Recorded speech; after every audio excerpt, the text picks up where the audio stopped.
Muy buenas tardes, yo soy Aribel Contreras y los saludo en una emisión más aquí en Eco Internacional por Change TV. Y qué mejor manera de cerrar este año 2024, donde por cierto ustedes cada miércoles pues me abrieron las puertas para poder tener este espacio, que hacer un balance de los sucesos internacionales que marcaron este año. Lo cerramos de una manera turbulenta, llena de incertidumbre, conflictos atizados y por supuesto, pues con muchas interrogantes para este próximo 2025. ¿Y quién mejor que pudiera yo hoy tener de invitada especial que a la maestra Pía Taracena? Pía, bienvenida, muchas Hola, gracias Aribel, por estar aquí. qué gusto estar en tu programa que he visto y te felicito mucho y muchísimas gracias por la invitación para el programa del cierre. Al contrario, muchas gracias a ti. Por fin se me hizo que pudieras venir. Gracias por hacernos un huequito en tu agenda, porque es importante compartirle al auditorio, pues, cómo es que estos 12 meses cierran un año que pasará a la historia con características que ya tú nos estarás compartiendo. Y les voy a compartir un pedacito de la semblanza de Pía, de por qué hoy es tan importante que con ella pues estemos cerrando este 2024. Les comparto que ella tiene una licenciatura en Relaciones Internacionales, una maestría en Historia y actualmente está por concluir su doctorado también en Historia. Los tres programas por parte de la Universidad Iberoamericana Ciudad de México. Ha estudiado 2 especialidades, tanto en Sociedad y Gobierno en Estados Unidos por la Universidad del Sur de California en San Diego, pero también la migración vasca a América Latina por parte de la Universidad de Deusto y la Universidad Iberoamericana. Ha tomado infinidad de cursos, seminarios, pero también ella ha dado una gran cantidad de talleres, de webinars, seminarios, cursos en diferentes universidades alrededor de toda su trayectoria. Estudió recientemente un diplomado sobre perspectivas multidisciplinarias sobre América del Norte en la era de Trump-Trudeau, que por suerte este será un tema candente para el próximo año, y ha recibido la medalla al mérito universitario Ernesto Meneses 2018, justamente también por la Universidad Iberoamericana. Actualmente ella preside la Asociación de Egresados del área de Historia en dicha universidad, y bueno, como se podrán imaginar, ella tiene una amplia trayectoria tanto en el ámbito académico, el sector privado, gubernamental. Anda muy activa y muy dinámica también porque es asociada a Comexi, que ya aquí en este espacio hemos tenido a la directora general de este think tank.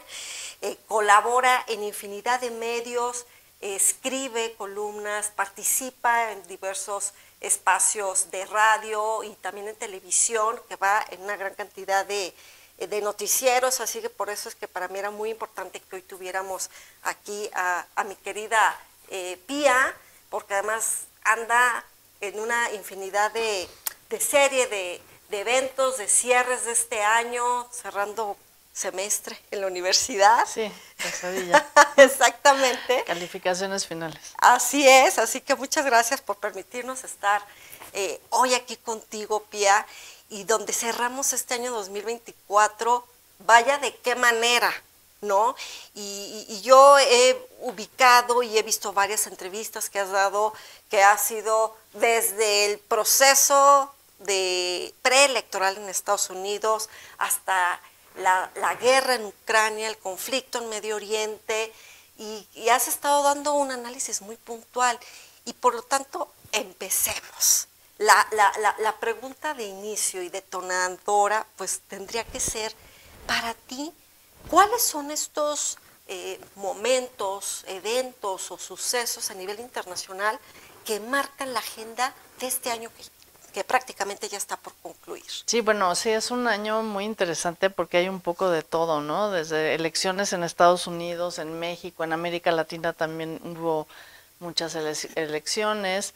En otras partes del mundo hubo infinidad de crisis climáticas, ¿no? Como lo que acabamos de vivir de la Dana, que el cambio climático en Valencia, que el cambio climático es también un tema muy importante de las relaciones internacionales y del balance internacional, Pero sobre todo creo que es un año que se marca porque no han terminado los dos grandes conflictos que tenemos principales, porque hay muchos conflictos en el mundo, como la cuestión de la invasión de Rusia a Ucrania y obviamente la situación en Medio Oriente, que se abrió otro frente con la cuestión del Líbano, ¿no? Digo, hoy en ese sentido, si quieres luego lo platicamos, hay buenas noticias, pero para el balance general, pues obviamente creo que yo enmarcaría estas tres cosas, ¿no? Las elecciones a nivel global, pero sobre todo en la región, en el continente americano, que habla mucho del estado de la democracia en el continente. Segundo, pues las cuestiones del cambio climático que vienen cada vez más feroces. Y tercero, pues obviamente también esta situación de los conflictos que no se han resuelto. Y me encanta cómo lo planteas, porque entonces esto me permite, digamos, como encajonarlos en la guerra electoral, la guerra del cambio climático y las guerras militares, ¿no? Que además tienen diferentes matices, como la de narrativas y entre otras, digamos, otras implicaciones y consecuencias. Y si entonces, teniendo esta fotografía que nos pones a la atención, Pía, derivado a estos sucesos con los que concluimos este año, pues prácticamente la única guerra que en realidad acabó este año pues fue la electoral, porque al final de cuentas pues ya se acabaron todos los procesos, que algunos que se tenían agendados, pero otros no, como ha sido estas elecciones anticipadas en Francia, pero también que se adelantaron las de Reino Unido, enfocándonos justo a este cajón de las guerras electorales.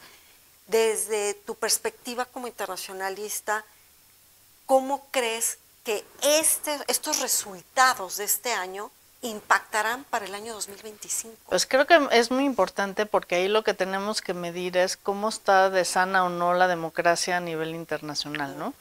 Por un lado, bien lo señalas, por ejemplo, tenemos mencionabas Francia y Gran Bretaña, y creo que es muy interesante porque ahí hubo cambios importantes en un sentido, que es en Gran Bretaña ganan otra vez los laboristas después de mucho tiempo que no tenían el poder frente a los conservadores, y en Francia se acerca mucho la ultraderecha también, finalmente no ganó, pero se acercó mucho en términos de votaciones, ¿no? Entonces, aquí lo que tenemos que preguntarnos es cómo está la democracia en el mundo, porque lo que tenemos es un mundo muy polarizado.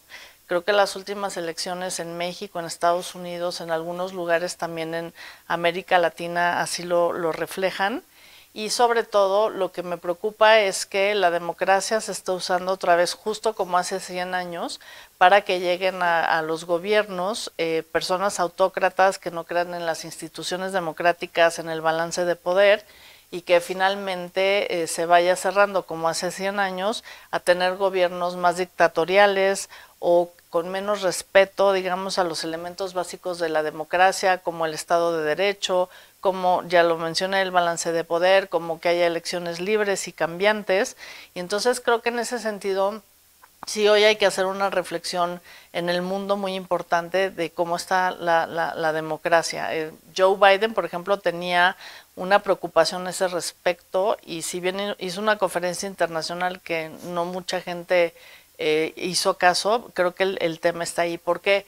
Porque de cómo se resuelvan los otros conflictos depende mucho también el ambiente democrático o autocrático que hay, porque también hay un espíritu global para romper no solo con esta tradición democrática global, sino también con el orden liberal al que estamos acostumbrados. Yo sí siento que el ascenso de estos autócratas que traen otros valores, y si quieres eso luego lo vinculamos a lo de las elecciones en Estados Unidos, por ejemplo, en el sentido que los temas de derechos humanos, por ejemplo, igual ya no van a importar tanto, el propio cambio climático ya no va a importar tanto, y entonces realmente es un hilo de dónde tejer muchas cosas para ver a dónde va el mundo, a dónde va el sistema internacional, y qué cambios en este sentido vamos a poder ver en el año 2025, ¿no? Claro, y qué bueno que pones a nuestra atención el tema de la democracia, porque inclusive la revista británica The Economist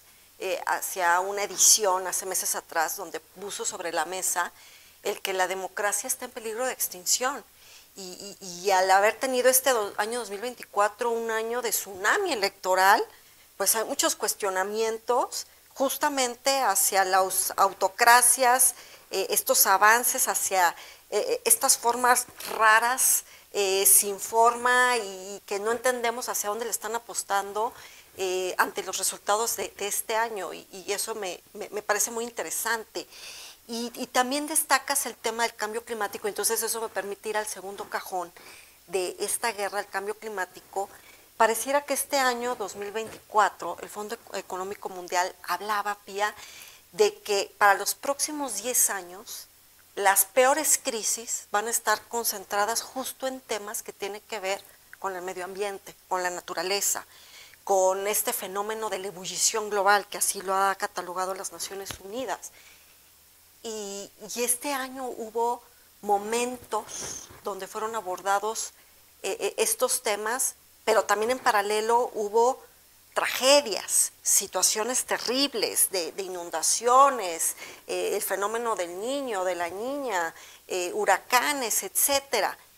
¿Cómo evaluarías tú estos esfuerzos de foros multilaterales que se abordaron este tema, como el que apenas acaba de suceder en el mes de noviembre de la COP29 en Azerbaiyán, pero también hubo otro tipo de espacios para poder abordar diferentes temáticas derivado justamente al tema del cambio climático? O sea, ya lo sabemos, ya lo conocemos, ya nos lo han puesto a nuestra atención lo que está sucediendo, pero justamente derivado a este primer tema del resultado electoral, pues pareciera que mucho de las narrativas que ganan o estas apuestas de ultraderecha, como fue hace un año cuando ganó Javier Milei en Argentina, ahora este año que gana Donald Trump, pues son negacionistas de lo que sucede en los fenómenos naturales. Entonces, ¿tú cómo analizas esto que está sucediendo? Sí, bueno, es que es muy preocupante porque finalmente los acuerdos a los que se llegan a Bakú, que muchos países firmaron, por ejemplo, en esta Bakú 29, pues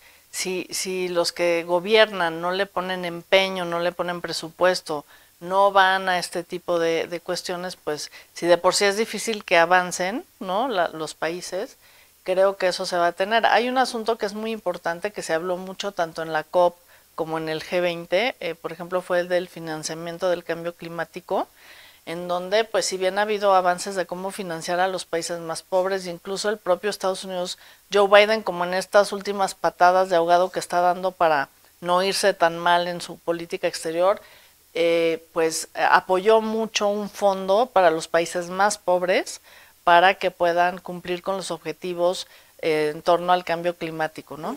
Entonces, creo que eso marca la raya muy claramente entre un líder que tiene un pensamiento liberal en donde se aceptan que hay estos retos, o los autócratas que lo niegan, ¿no? Incluso lo decías muy bien tú, gente como Milei, el propio Donald Trump, ¿no? Que niegan obviamente que estos fenómenos existen o que si existen no es para tanto, ¿no? Los minimizan, y entonces, bueno, en ese sentido, pues sí, este tipo de liderazgos minimizan la posibilidad de hacer mayores presiones para que obviamente esto se avance, ¿no? Creo que hay algo positivo en todo esto porque la próxima COP va a ser en Belén, en Brasil, y entonces ahí sí el liderazgo del presidente Lula puede ser más fuerte, como bien resultó ahorita la reunión del G20, en donde sí se acordaron temas tan importantes que son de la agenda global, como la lucha contra la pobreza, por ejemplo, ¿no?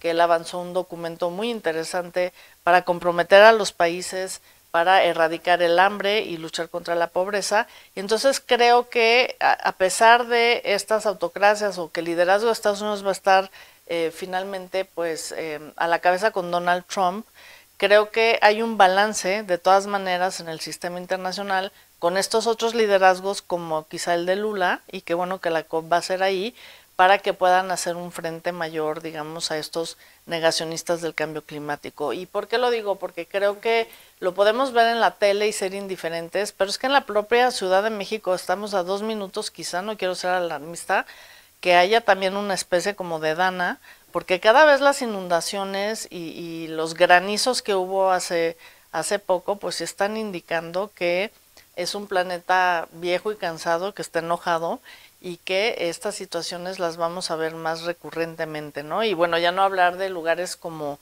Acapulco. Y luego, ¿por qué? Porque esto también genera y abona a otra problemática internacional que no mencioné, pero que es importante también para el cierre del año, que es la migración, en donde las migraciones también derivadas del cambio climático han estado incrementado y entonces vuelve a la migración un tema, digamos, muy, muy complejo, ¿no? Entonces sí hay que revisar muy bien estos acuerdos que se llegaron en Bakú y sobre todo hacer un seguimiento de los países como realmente van a irse comprometiendo. Creo que es muy difícil estos rangos que se ponen, ¿no? Del 2% del PIB para ciertas cosas, pero creo que sí hacer un seguimiento de que hay ciertos compromisos y que realmente si no tratamos de bajar obviamente los grados del calentamiento global, pues este tipo de fenómenos que han costado muchas vidas, pues obviamente los vamos a seguir viendo y peor, y en lugares que crees que no van a pasar, ¿no? Sí, no, y que no nada más es de alarmarnos, sino de ocuparnos para resolver este tipo de problemáticas que sin duda alguna han azotado este año, agudiza la pobreza, alienta los flujos migratorios, entre otros temas. Y tú hace ratito mencionabas mucho sobre el tema de los liderazgos, Pía. Y esto me hace a mí reflexionar junto contigo que ¿qué ha pasado con estos liderazgos? Que cuando pasamos a este tercer cajón, que es las guerras en Ucrania y en Medio Oriente, pues pareciera que lo que menos tenemos a nivel mundial son líderes que tengan esta capacidad de negociar, de jalar los hilos delgados para articular procesos de paz.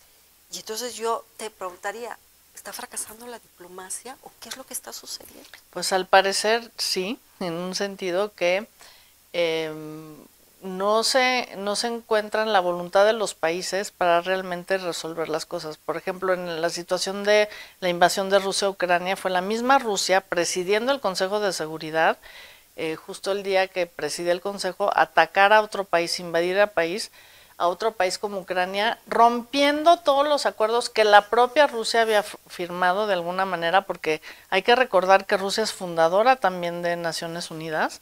Entonces no le importó, o sea, yo lo que veo es que también estos liderazgos ya no les importan ciertas cuestiones que tal vez antes los limitaban y van muy abiertamente y salvajemente y descaradamente por sus intereses, los que sean estos, ¿no? Entonces sí, por ejemplo, hay mucha literatura de que Biden ha tenido una diplomacia medio floja y que entonces no ha ejercido un liderazgo importante.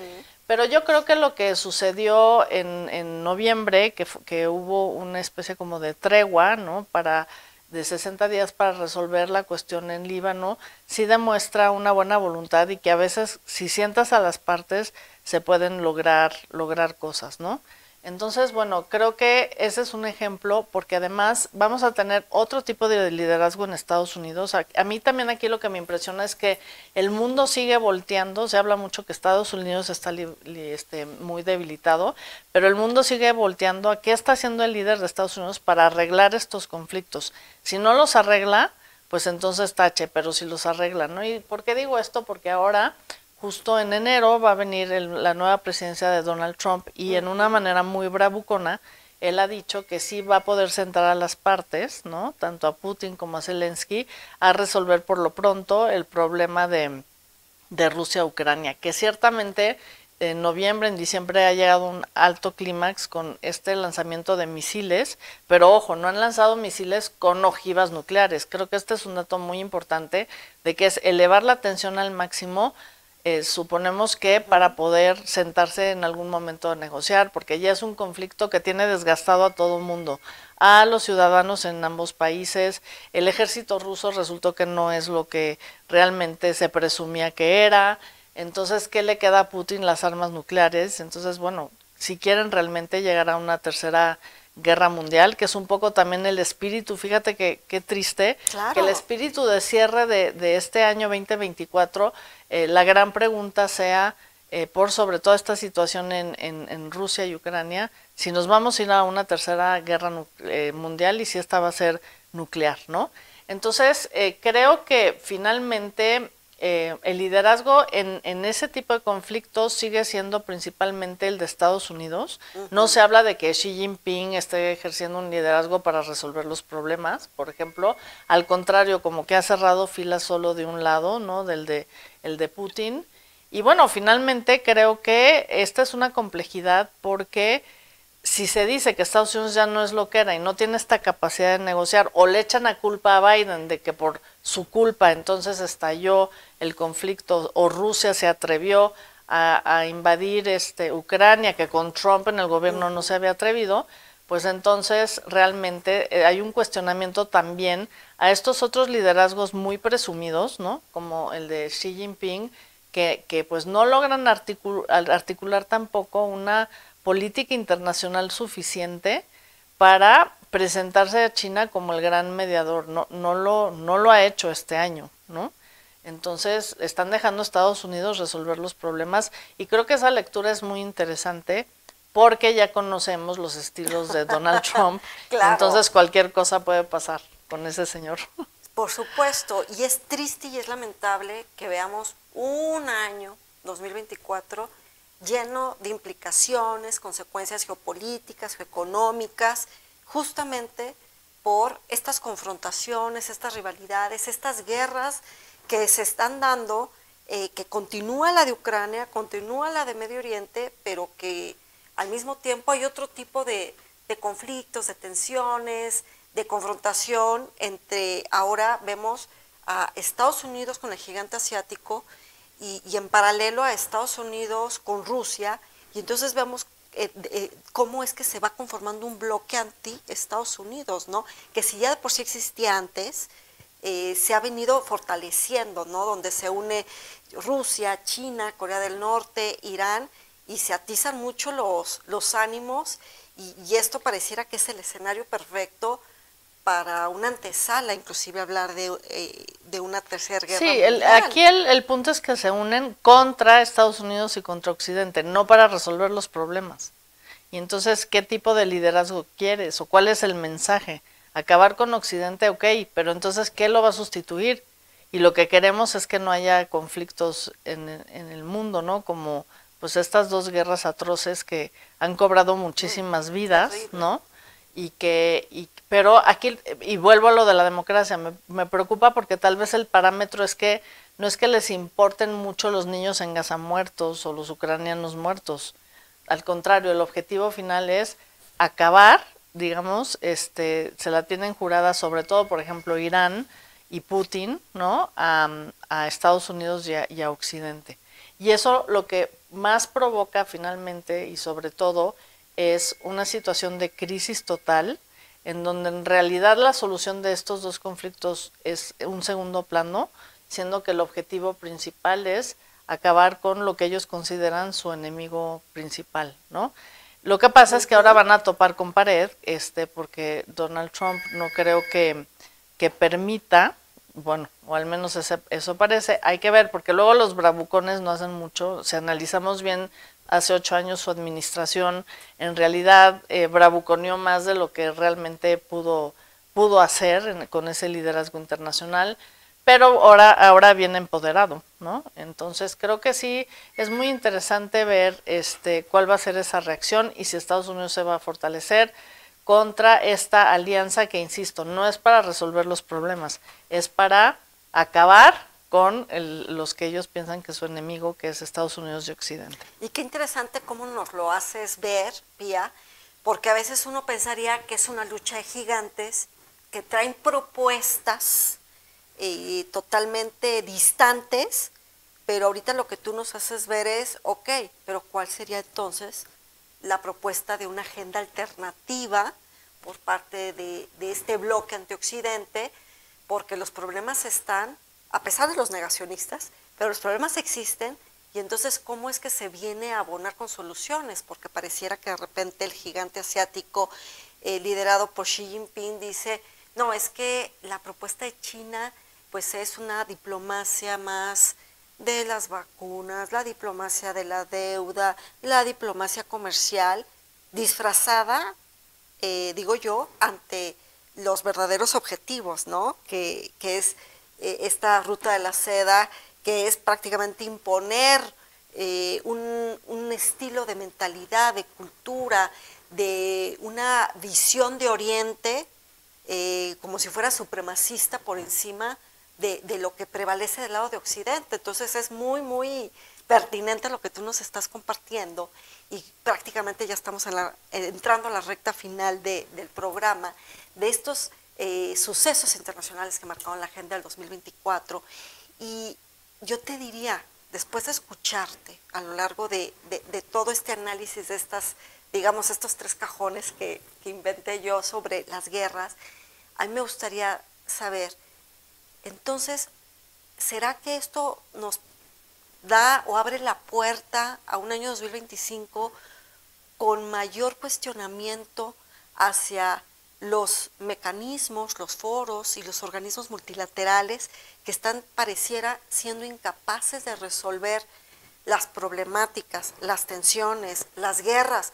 Porque de todo lo que nos hemos estado hablando ahorita todo este tiempo, yo digo, ok, pero ¿y entonces qué pasa con tantos mecanismos que están y que han sido creados desde hace décadas atrás, Pía? ¿En dónde estamos parados? Sí, esa pregunta es súper importante porque finalmente en esta guerra entre un orden iliberal que no cree no solo en el cambio climático, no cree en las instituciones globales que estos mismos países crearon, bueno, algunos de ellos, sobre todo Rusia, China también de alguna manera fue fundador, aunque era Taiwán, pero bueno, luego ya Mao se mete, ¿no? la China maoísta se mete al consejo y finalmente pues estar ahí es aceptar los parámetros que ahí con los que se fundaron, que era evitar o trabajar por la seguridad internacional, evitar una tercera guerra mundial más y tratar de pues administrar de alguna manera los conflictos que pudieran surgir, ¿no? Entonces, sí creo que esto es muy importante porque creo que la opinión pública en general y algunos líderes son injustos con el sistema internacional, porque el sistema internacional está conformado principalmente por estados-nación, claro, hay otras agrupaciones como las de la sociedad civil, pero los que realmente pueden ejercer el liderazgo, la toma de decisiones y tener alguna influencia son los Estados-nación que conforman estas agrupaciones internacionales. Y si no hay la voluntad política de estos países para seguir las reglas del juego que ellos mismos en algún punto tuvieron que aceptar, ¿no? Pues entonces muy poco puede hacer Naciones Unidas o la Organización de Estados Americanos para tratar de resolver los problemas, ¿no? Y digo esto porque es muy importante entender al sistema internacional cada vez más y sobre todo también entender que estas naciones fundadoras se comprometieron a esto y sin embargo lo que vemos ahorita es una vez más que las naciones, los estados-naciones siempre van a velar por sus intereses más que por los de la comunidad global y eso es lo que tiene en jaque al sistema internacional ahorita, querida Aribel. Ay, no, bueno. Tampoco queremos ser apocalípticas, pero sí era importante que pudiéramos hacer como un cierre de este año 2024 con los sucesos más relevantes. Y para cerrar, a mí me gustaría preguntarte, Pía, si tuvieras que decir en una sola frase o 3 palabras aisladas que describan el 2024, ¿cuáles serían? Un año de incertidumbre. Bien, ahí lo tienen.